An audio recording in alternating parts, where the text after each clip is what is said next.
So you made an analogy to a bar earlier. Mm-hmm. But people can go to the bar and they won't find anybody. They can go to multiple mm-hmm. bars and still not find anyone. Mm-hmm. So what are really the tools for them to, I guess, take advantage of this abundant environment that you mentioned? Well, I think, the first thing to examine is that abundance is really relative to two things, and that is access and capability.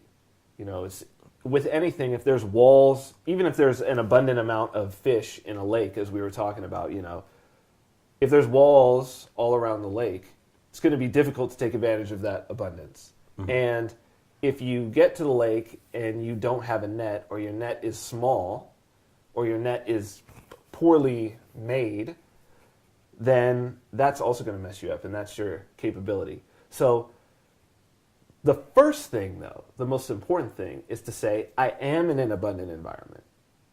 And if it doesn't feel abundant, then that means you're lacking either access or you're lacking capability.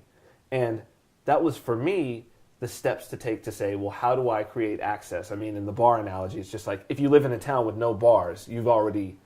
Yeah, your access. There's no access, right? And then from there, capability, I mean, those are the additional things that are like, okay, now I'm here.